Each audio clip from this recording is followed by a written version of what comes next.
کی جو perfect explanation نبی علیہ السلام نے خود کر دی ہے صحیح بخاری کی ایک حدیث میں. آپ صلی اللہ علیہ وآلہ وسلم نے فرمایا لم یبق من النبوۃ الا المبشرات، نبوت کی خبروں میں میرے بعد اب کوئی چیز باقی نہیں بچی سوائے مبشرات کے. پوچھا گیا یا رسول اللہ صلی اللہ علیہ وآلہ وسلم یہ مبشرات کیا ہیں؟ تو آپ نے فرمایا کہ نیک خواب ہے. یعنی نبی علیہ السلام کی وفات کے بعد قیامت تک اللہ اور مخلوق کے درمیان علم الغیب کے حوالے سے اب صرف ایک موڈ باقی ہے اور وہ ہے خواب. کوئی کشف نہیں، کوئی الہام نہیں، ورنہ نبی علیہ السلام کیٹاگوریکل ڈینائی تو نہ کرتے. اور یہ وہ بات ہے جس میں میں غامدی صاحب کے ساتھ ہوں اتنے پورشن میں، کوئی شک نہیں اس میں، یہ بات ان کی بالکل درست ہے.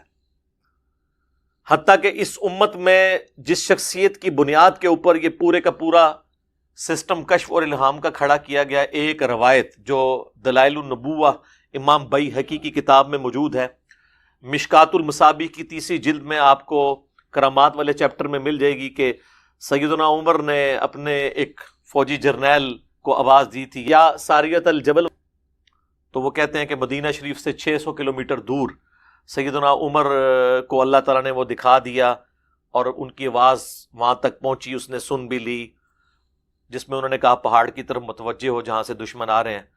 تو وہ ایک شکست جو ہے وہ فتح میں بدل گئی. تو یہ روایت ہی اصول محدثین کے اوپر ضعیف ہے. محمد بن اجلان راوی اس میں مدلس ہیں اور ان سے روایت کر رہے ہیں، اور دوسری سند تو ویسے ہی منقطع ہے، مرسل ہے. یہ دونوں اسناد کے اوپر شیخ زبیلی زئی رحمہ اللہ تعالی نے مکمل بحث کی ہوئی ہے، ان کے مقالات چھپے ہوئے ہیں، اس میں آپ دیکھ سکتے ہیں. آج وہ میرا ٹاپک نہیں ہے. بہرحال اس کی بنیاد کے اوپر انہوں نے یہ مسئلہ کھڑا کیا تھا اور اپنے بزرگوں کا کشف ثابت کیا.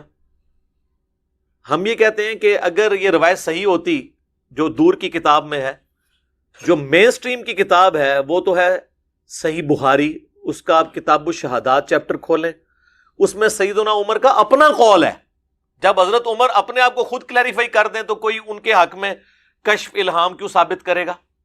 میں نے ڈیٹیل کے ساتھ اس کے اوپر ایک لیکچر دیا ہے، مسئلہ نمبر 6B، کشف الہام اور خوابوں سے متعلق فرقہ وارانہ نظریات کا تحقیقی جائزہ.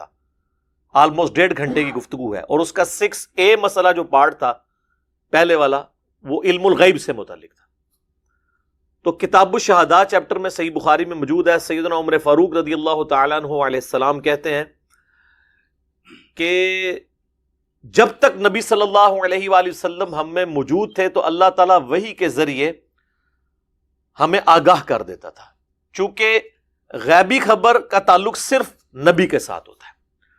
سورہ آل عمران کی آیت نمبر 179 میں اللہ تعالیٰ نے بڑے سخت الفاظ میں تنبیہ فرمائی ہے کہ اللہ کی تو یہ شان ہی نہیں ہے کہ وہ کسی انسان کے ساتھ کلام کرے اور اسے اپنے غیب کے اوپر مطلع کرے.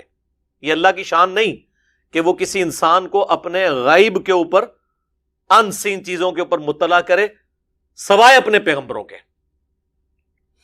اور پھر ساتھ اللہ نے فرمایا کہ تمہارا کام یہ ہے کہ اللہ اور اس کے رسول کے اوپر ایمان لے کر آؤ، ان کی غیبی خبروں کے اوپر. علم الغیب کا تعلق صرف اللہ اور اس کے نبی کے درمیان ہے، اور نبی علیہ السلام اس کو امت تک پہنچاتے ہیں، غیر نبی کے لیے علم الغیب نہیں ہے.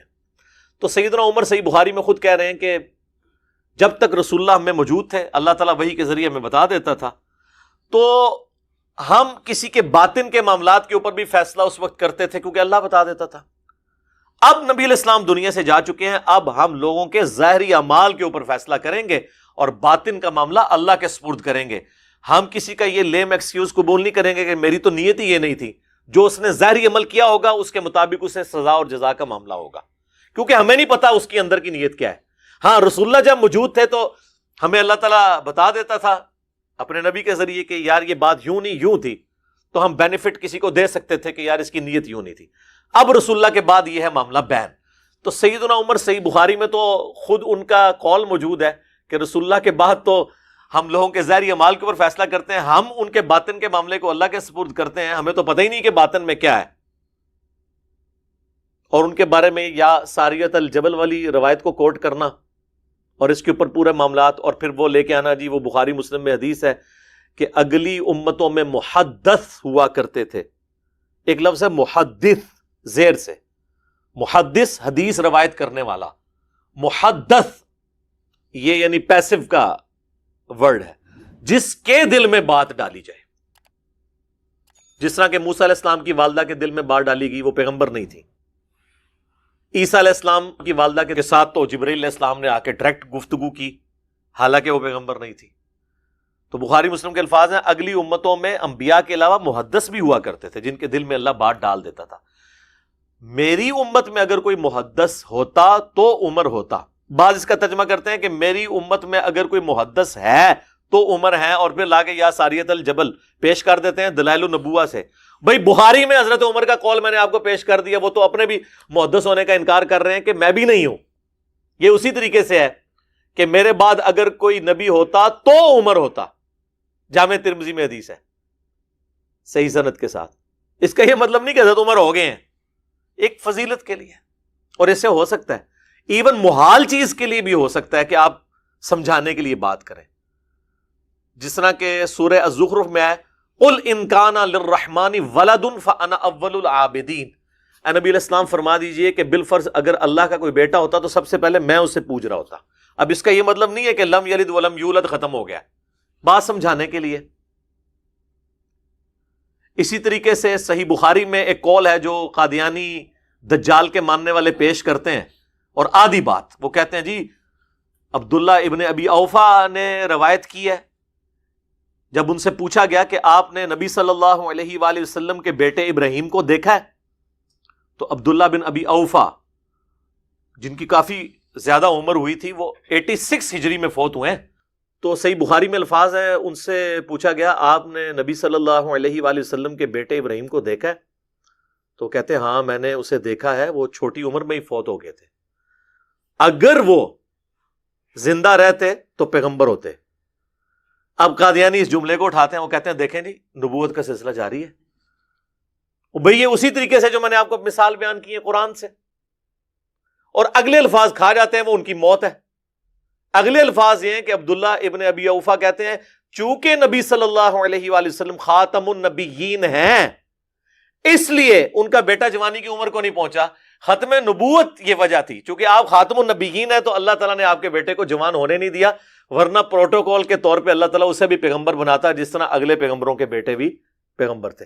اب اگلی بات تو خاتم النبیین کی جو کوالٹی ہے وہ ثابت کر رہے ہیں ابن ابی اوفا، یعنی سیدنا ابراہیم بن محمد علیہ السلام کی موت کو وہ اس سے لیٹ کر رہے ہیں کہ ختم نبوت ہے، اس کی وجہ سے ان کی موت ہوئی ہے کہ اللہ تعالیٰ نے ان کو جوانی تک پہنچنے نہیں دیا. اور اسی چیز کا ذکر سورہ الاحزاب کی آیت نمبر 40 میں ہے، ما کان محمد ابا احد من رجالکم ولکن رسول اللہ وخاتم النبیین.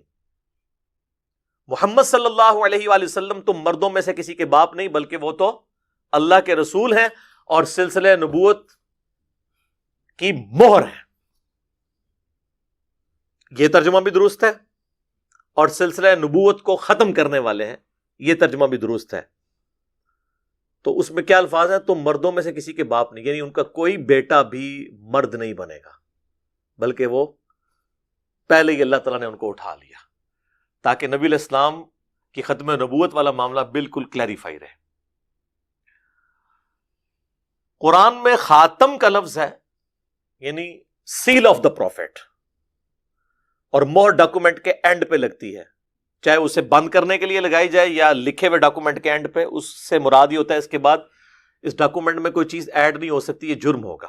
یہ جو غلام احمد قادیانی دجال نے مطلب لیا وہ تو فٹ نہیں بیٹھتا. یہ آج تک امت میں کسی نے یہ مطلب نہیں لیا، اس نے جا کے کان یہاں سے بھی نہیں پکڑا، کچھ اور ہی جا کے چیز پکڑ لی ہے.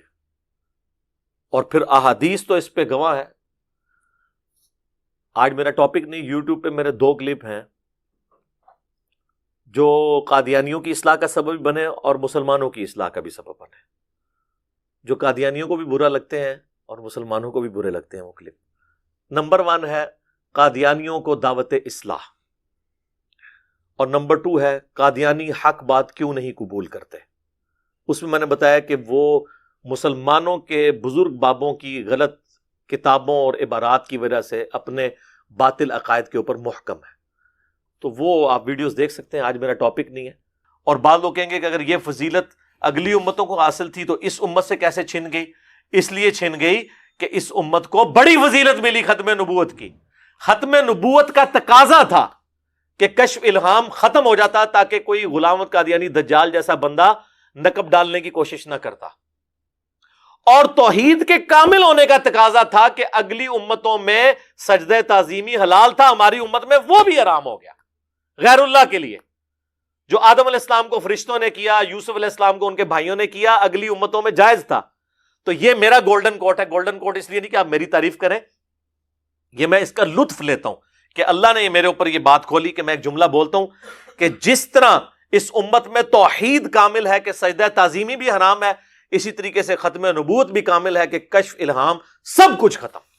اب رہ گئے خواب. تو خواب صرف اس وقت مانے جاتے ہیں جب اپنے فرقے کا بندہ دیکھے، دوسرے کا نہیں مانا جاتا.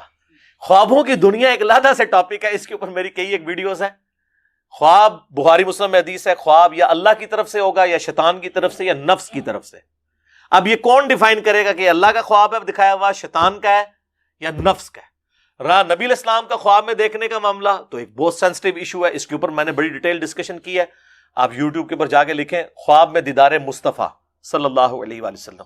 دنیا میں کسی کی ویڈیو بھی اتنے لوگوں نے نہیں دیکھی ہوگی جتنی میرے وہ والی ویڈیو دیکھی ہے. میں نے پوری ڈاکٹرن کلیئر کی ہے. میں نے اہل حدیث کے چند سخت مزاج لوگوں کا بھی رد کیا جو کہتے ہیں کہ بھئی صحابہ کے بعد کوئی حضور کو دیکھ ہی نہیں سکتا. اور دوسری طرف صوفیاء کے ماننے والے بریلوی دیوبندی، ان کا بھی رد کیا کہ آپ نے بھی تماشا بنایا ہوا ہے. یہ سلف کے ہاں اس طریقے سے نہیں تھا کہ کوئی بھی خواب بیان کرے تو اس کے خواب کو ایکسیپٹ کر لیا جائے گا. یہ بہت سینسٹیو ایشو ہے کیونکہ نبی صلی اللہ علیہ وآلہ وسلم کے ساتھ ہمارا ایمان جڑا ہوا ہے. ٹھیک ہو گیا؟ یہ کوئی سادہ معاملہ نہیں ہے.